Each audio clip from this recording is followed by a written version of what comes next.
അപ്പോൾ നിങ്ങൾ ഒരുപാട് പേര് സ്പെക്സ് ഒക്കെ ഉപയോഗിക്കുന്ന ആളുകൾ എന്ത് ചെയ്തിട്ടുണ്ട് RRB ALP എക്സാമിന് അപ്ലൈ ചെയ്യാണ്ട് വിഷമിച്ചിരിക്കുന്ന ആളുകൾ ഉണ്ടാവും അല്ലേ. രണ്ടാമത്തെ കാര്യം നിങ്ങൾക്ക് BSc ഇൻ സിവിൽ എഞ്ചിനീയറിംഗ് ഉണ്ടെങ്കിൽ അപ്ലൈ ചെയ്യാം.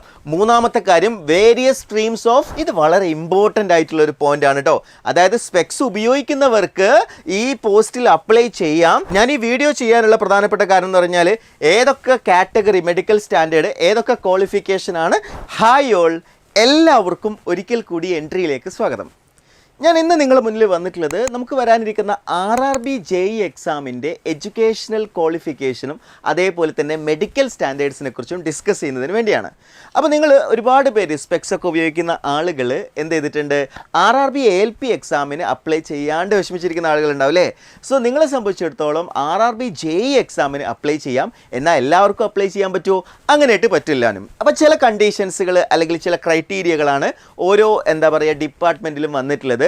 സോ നമുക്ക് മെഡിക്കൽ സ്റ്റാൻഡേർഡ്സ് ഏതൊക്കെ വരുന്നുണ്ട്, എഡ്യൂക്കേഷണൽ ക്വാളിഫിക്കേഷൻ എന്തെല്ലാമാണ് തുടങ്ങിയ കാര്യങ്ങളാണ് ഞാൻ എന്ത് ചെയ്യാൻ പോകുന്നത് ഇന്നത്തെ വീഡിയോയിൽ നിങ്ങളുമായി ഡിസ്കസ് ചെയ്യാൻ പോകുന്നത്. അപ്പോൾ BTech ഡിപ്ലോമ കഴിഞ്ഞ മുഴുവൻ ആളുകളും എന്ത് ചെയ്യുക, ഈ വീഡിയോ പൂർണ്ണമായി ശ്രദ്ധിക്കുക. ITI കഴിഞ്ഞ ആളുകൾക്ക് ഈ ഒരു കണ്ടന്റ് യൂസ്ഫുൾ ആയിരിക്കില്ല. സോ നമുക്ക് നോക്കാം മെഡിക്കൽ സ്റ്റാൻഡേർഡ്സ്. ഇത് കഴിഞ്ഞ തവണത്താണ് ഞാൻ പറയുന്നത്, കഴിഞ്ഞ തവണത്തെ മെഡിക്കൽ സ്റ്റാൻഡേർഡ്സ് ആണ് ഞാൻ പറയാൻ പോകുന്നത്. പ്രധാനമായിട്ടും 3 മെഡിക്കൽ സ്റ്റാൻഡേർഡുകളാണ് കഴിഞ്ഞ തവണ RRBയിൽ വന്നിട്ടുണ്ടായിരുന്നത്. A3, B1, B2, C1 ഇങ്ങനെ 3 കാറ്റഗറീസ് ആണ് ഈ ഒരു മെഡിക്കൽ സ്റ്റാൻഡേർഡായിട്ട് റെയിൽവേ പറഞ്ഞിട്ടുള്ളത്. എല്ലാത്തിലും ഫിസിക്കലി ഫിറ്റ് ആയിരിക്കണം എന്ന് പറഞ്ഞിരിക്കുന്നത്. അതായത് ഫിസിക്കലി ഫിറ്റ് എന്നുള്ള ഇൻ ഓൾ റെസ്പെക്റ്റ് എന്നുള്ളത് നോർമലായിട്ട് എല്ലാത്തിലും വരുന്നതാണ്. ദെൻ ഡിസ്റ്റൻസ് വിഷൻ നോക്കുകയാണെങ്കിൽ 6/6 പറഞ്ഞിട്ടുള്ളൂ അല്ലേ. നിങ്ങൾക്കറിയാം RRBയുടെ ALPയിലൊക്കെ 6/6 ആയിരുന്നു അല്ലേ. ഇവിടെ 6/9 വിത്ത് ഓർ വിത്തൗട്ട് ഗ്ലാസസ് എന്നാണ് പറഞ്ഞിരിക്കുന്നത്. With or without glass. അപ്പോൾ നിങ്ങൾ ഗ്ലാസ് ഉപയോഗിച്ചാലും പ്രശ്നമൊന്നുമില്ല. പക്ഷേ power of the lens not exceed 2D, ഇത് വളരെ ഇമ്പോർട്ടൻ്റ് ആയിട്ടുള്ള ഒരു പോയിന്റ് ആണ് കേട്ടോ. അതായത് സ്പെക്സ് ഉപയോഗിക്കുന്നവർക്ക് ഈ പോസ്റ്റിൽ അപ്ലൈ ചെയ്യാം. എന്നാൽ എന്ത് ചെയ്യാൻ എക്സീഡ് ചെയ്യാൻ പാടില്ല, 2Dയിൽ എക്സീഡ് ചെയ്യാൻ പാടില്ല. ഏത് സ്റ്റാൻഡേർഡിൽ? A3യിൽ. പക്ഷേ 2D കഴിഞ്ഞിട്ടില്ല കേട്ടോ. നിങ്ങൾ നിർത്തിപ്പോരുത്, 2Dയിൽ കൂടുതൽ ആളുകൾ നിർത്തിപ്പോരുത്. അടുത്തത് ഞാൻ പറയാൻ പോകുന്ന കാറ്റഗറി നിങ്ങൾ ശ്രദ്ധിച്ചോളൂ, B1 ആണ്. B1 medical standard. ഈ B1 മെഡിക്കൽ സ്റ്റാൻഡേർഡ് ആണെന്ന് വെച്ചാൽ 6/9, 6/12 വിത്ത് ഓർ വിത്തൗട്ട് ഗ്ലാസസ് ആണ്. Power of lens not exceed 4D എന്നാണ് ഇവിടെ പറഞ്ഞിരിക്കുന്നത്.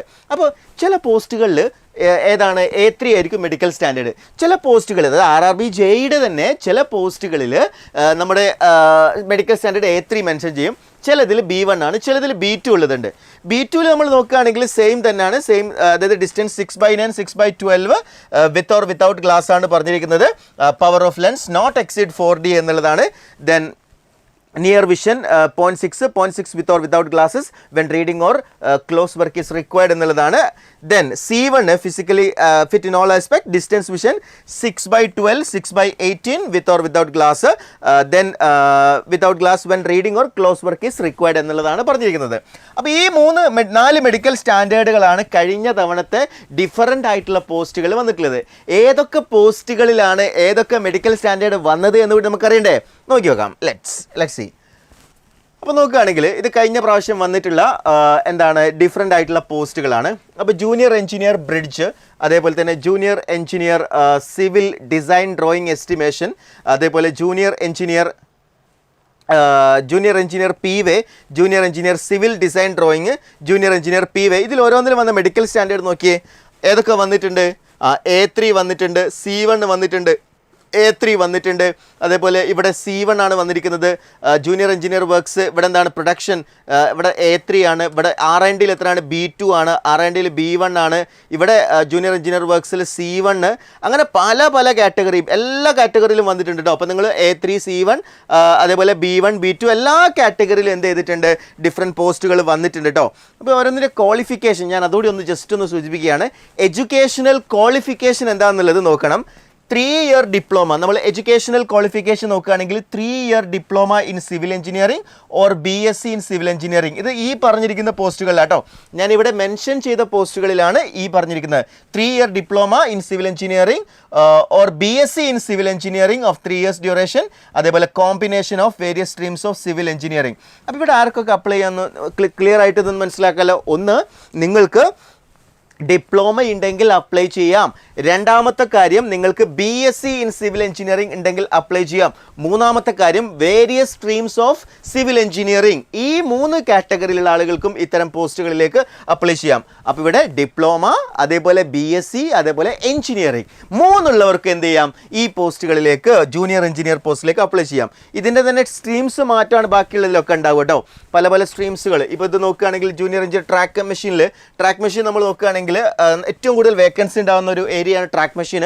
അപ്പോൾ അവിടെ എന്തൊക്കെയാണ് പറഞ്ഞിരിക്കുന്നത്, 3 year diploma mechanical production automobile electrical electronics instrumentation control engineering and combination of any streams of basic streams of mechanical production automobile electrical electronics instrumentation control engineering from recognised university. അപ്പോൾ RRBJക്ക് പല തരത്തിലുള്ള ബ്രാഞ്ചസിൽ നിന്ന് പല കോമ്പിനേഷനിൽ എന്ത് ചെയ്തിട്ടുണ്ട്, ക്വാളിഫിക്കേഷൻ ഇവിടെ mention ചെയ്തിട്ടുണ്ട്. ഇത് ഞാൻ പറഞ്ഞല്ലോ, ഇത് ഞാൻ നേരത്തെ പറഞ്ഞ എല്ലാ സ്റ്റാൻഡേർഡിലും ഡിഫറെൻറ്റ് പോസ്റ്റുകളിലുണ്ട്. അപ്പോൾ നമ്മൾ ആ ഒരു വിഷൻ ഉണ്ടല്ലോ, 4Dയിൽ എക്സീഡ് ചെയ്യാൻ പാടില്ല എന്നാണ് പറഞ്ഞിരിക്കുന്നത് അല്ലേ. യെസ്, പിന്നെ ഒരുപാട് മെക്കാനിക്കൽ ഉള്ളതുണ്ട്, അതേപോലെ തന്നെ ഇതൊക്കെ മെക്കാനിക്കൽ ഉള്ളതാണ്, ഇവിടെ മെൻഷൻ ചെയ്തൊക്കെ മെക്കാനിക്കൽ ഉള്ളതാണ്. അപ്പോൾ അതിൽ എന്തൊക്കെ ബ്രാഞ്ചസുകാർക്ക് അപ്ലൈ ചെയ്യാൻ നോക്കിയോളി. മെക്കാനിക്കലിൻ്റെ ഇതിൽ മെക്കാനിക്കൽ മാത്രമല്ല ഇലക്ട്രിക്കലും ഇലക്ട്രോണിക്സും മാനുഫാക്ചറിങ്ങും മെക്കട്രോണിക്സും അതേപോലെ ഇൻഡസ്ട്രിയൽ മെഷീനിങ്ങും ഇൻസ്ട്രുമെൻറ്റേഷനും കൺട്രോൾ ടൂൾസും ഇതൊക്കെ ഞാനിത് ഓരോന്നോരോന്നായിട്ട് വായിക്കുന്നില്ല കേട്ടോ, നമുക്ക് നോട്ടിഫിക്കേഷനൊക്കെ വരുന്ന സമയത്ത് ഞാൻ ഡീറ്റെയിൽഡ് ആയിട്ട് പറയുന്നുണ്ട്. അപ്പോൾ ഞാൻ ഈ വീഡിയോ ചെയ്യാനുള്ള പ്രധാനപ്പെട്ട കാരണം എന്ന് പറഞ്ഞാൽ ഏതൊക്കെ കാറ്റഗറി മെഡിക്കൽ സ്റ്റാൻഡേർഡ് ഏതൊക്കെ ക്വാളിഫിക്കേഷനാണ് ഈ എക്സാമിന് നിങ്ങൾക്ക് അപ്ലൈ ചെയ്യാൻ പറ്റുക എന്നുള്ള കാര്യങ്ങൾ ഡിസ്കസ് ചെയ്യുന്നതിന് വേണ്ടിയിട്ടാണ്. സോ നിങ്ങൾക്ക് ഇത്രയും പോസ്റ്റുകളിൽ നിങ്ങൾക്ക് എന്ത് ചെയ്യാവുന്നതാണ്, അപ്ലൈ ചെയ്യാവുന്നതാണ്. സോ എല്ലാ മെഡിക്കൽ സ്റ്റാൻഡേർഡ്സുകളുണ്ട്. അതേപോലെ ഡിപ്ലോമയുടെ കാര്യം പറയുകയാണെങ്കിൽ ഏതൊക്കെ പറഞ്ഞിട്ടുള്ള 3 ഇയർ ഡിപ്ലോമ, അതേപോലെ തന്നെ നിങ്ങൾക്ക് എഞ്ചിനീയറിങ്ങോ അല്ലെങ്കിൽ BSc ഇൻ എഞ്ചിനീയറിങ്ങോ ഉണ്ടെങ്കിൽ നിങ്ങൾക്ക് എന്ത് ചെയ്യാവുന്നതാണ്, ഈ പോസ്റ്റുകളിലേക്ക് അപ്ലൈ ചെയ്യാവുന്നതാണ്. മെഡിക്കൽ സ്റ്റാൻഡേർഡ് ഞാൻ സ്പെസിഫൈ ചെയ്ത മെഡിക്കൽ സ്റ്റാൻഡേർഡ് ഉണ്ടെങ്കിൽ നിങ്ങൾക്ക് അപ്ലൈ ചെയ്യാവുന്നതാണ്. അപ്പോൾ സ്പെക്സ് ഉപയോഗിക്കുന്ന ആളുകൾക്കും ഇത് അപ്ലൈ ചെയ്യാം. അതേപോലെ തന്നെ നിങ്ങൾ എന്താ ചെയ്യേണ്ടത് വെച്ച് കഴിഞ്ഞാൽ RRBJE എക്സാം എന്ന് പറയുന്നത് ഒരുപാട് സാധ്യതകളുള്ള ഒരുപാട് വേക്കൻസി വരുന്ന ഒരു ടെക്നിക്കൽ എക്സാം ആയതുകൊണ്ട് തന്നെ വളരെ നേരത്തെ പഠിച്ചു തുടങ്ങിയാൽ വളരെ ഇമ്പോർട്ടൻ്റ് ആയിട്ടുള്ളൊരു കാര്യമാണ്. സോ RRBJE ക്രാക്ക് ചെയ്യാൻ വളരെ സിൻസിയർ ആയിട്ടുള്ള എഫേർട്ടാണ് നിങ്ങളുടെ ഭാഗത്ത് നിന്ന് ഉണ്ടാകേണ്ടത്. വളരെ ഡെഡിക്കേറ്റഡ് ആയി നിങ്ങൾ പഠിച്ചു തുടങ്ങുക, നല്ല വിജയം നിങ്ങളെ കാത്തിരിക്കുന്നുണ്ട്. സോ ഇനിയും ഒരുപാട് മെഡിക്കൽ സ്റ്റാൻഡേർഡ്സും അതുപോലെ തന്നെ ചെറിയ ചെറിയ പോസ്റ്റുകളൊക്കെ വരുന്നുണ്ട് കേട്ടോ. സോ അതിലേക്കൊന്നും ഞാൻ ഇപ്പോൾ പോകുന്നില്ല. അതായത് ഇവിടെ PGDCA BSc കമ്പ്യൂട്ടർ സയൻസ് ഒക്കെ ഉള്ള ആളുകൾക്കുള്ള പോസ്റ്റുകളൊക്കെ ഉണ്ട് കേട്ടോ. അപ്പോൾ അതിലേക്കൊക്കെ വരുന്നുണ്ട്. അതൊക്കെ നമ്മൾ നോട്ടിഫിക്കേഷൻ വരുന്ന സമയത്ത് അതിനെക്കുറിച്ചൊക്കെ വളരെ ഡീറ്റെയിൽഡ് ആയിട്ടുള്ള ഇൻഫർമേഷൻ നിങ്ങളിലേക്ക് പാസ് ചെയ്യും. അതുപോലെ ഇൻഫോർമേറ്റീവ് ആയിട്ടുള്ള വീഡിയോസുകൾ ലഭിക്കുന്നതിന് വേണ്ടി നിങ്ങൾ എന്ത് ചെയ്യുക, entry technical YouTube channel subscribe ചെയ്യുക. കൂടുതൽ വിവരങ്ങൾക്ക് താഴെ കൊടുത്തിരിക്കുന്ന ഗൂഗിൾ ഫോം ഫില്ല് ചെയ്ത് കഴിഞ്ഞാൽ നിങ്ങൾക്ക് ഏത് കോഴ്സസിനെ കുറിച്ചും നിങ്ങൾക്ക് ഇൻഫർമേഷൻ അവൈലബിൾ ആയിരിക്കും. എൻട്രിയിൽ ഏതെല്ലാം കോഴ്സ് എന്ന് ചോദിച്ചാൽ RRBJയുടെ എല്ലാ സ്ട്രീമിലേക്കുള്ള കോഴ്സസ് എൻട്രിയിൽ അവൈലബിൾ ആണ്. ഇലക്ട്രിക്കൽ, മെക്കാനിക്കൽ, സിവിൽ, ഇലക്ട്രോണിക്സ് ഏതിലേക്ക് വേണമെങ്കിൽ നിങ്ങൾക്ക് എന്ത് ചെയ്യാവുന്നതാണ്, എൻട്രിയിൽ കോഴ്സസ് അവൈലബിൾ ആണ്. സോ കോഴ്സിൽ ജോയിൻ ചെയ്യുക, നിങ്ങളുടെ പഠനം ആരംഭിക്കാം. താങ്ക്